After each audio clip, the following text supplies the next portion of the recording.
This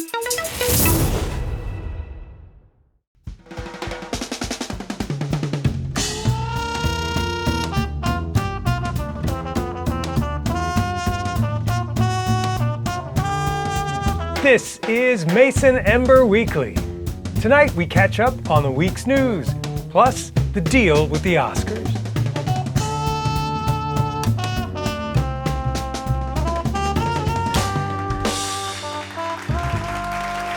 And now, here's your host, Mason Ember. Thank you so much. Welcome to the show. I'm your host, Mason Ember. Wow, it's episode 11. Crazy. We've been airing for more than 10 weeks. It's crazy. I'm feeling ready to jump right into it. Let's get into the top stories this week.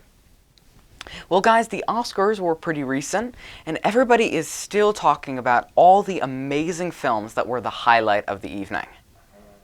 Just kidding. Everybody is, of course, talking about the moment that shook the entertainment world, when Will Smith slapped Chris Rock after making a joke about Smith's wife, Jada.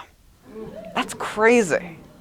Has anybody ever noticed how each year the Oscars have one super memorable moment that gets people to watch, and the rest people are like, person's dreams coming true, that's fine. In fact, one of the actors this year from Coda used sign language in their thank you speech. It was a really great and thoughtful moment, but as anybody who watches America's Funniest Home Videos knows, human suffering is always the highlight of the evening.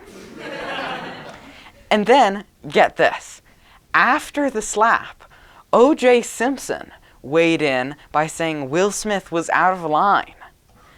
You know you've done something bad when O.J. Simpson thinks you're ruining your public reputation.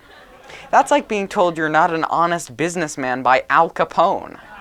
Did I miss when life became a South Park episode? Shifting gears here, Republican Congresswoman Lisa McClain said at a Trump rally that Osama bin Laden, the terrorist mastermind behind the 9/11 terrorist attacks, was killed under Trump. One problem. It happened in 2011 when Barack Obama was the president. Max, you remember that? I remember it very well. Yeah. And she works for the government. Isn't that something?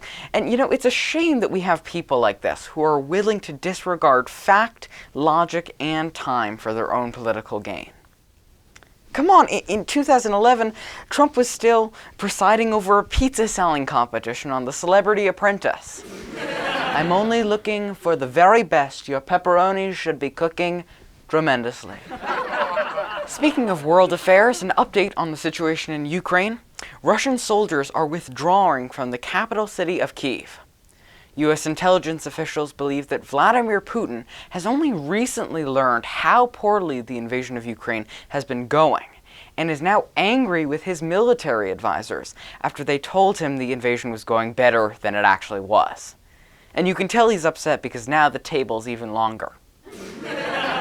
And finally, in a new interview with a right-wing news outlet this week, former President Donald Trump called on Vladimir Putin to release damaging information on the Bidens during this invasion of Ukraine. Trump was like, hey, I know you're busy, but I'm trying to overthrow a democracy too, and I need your help.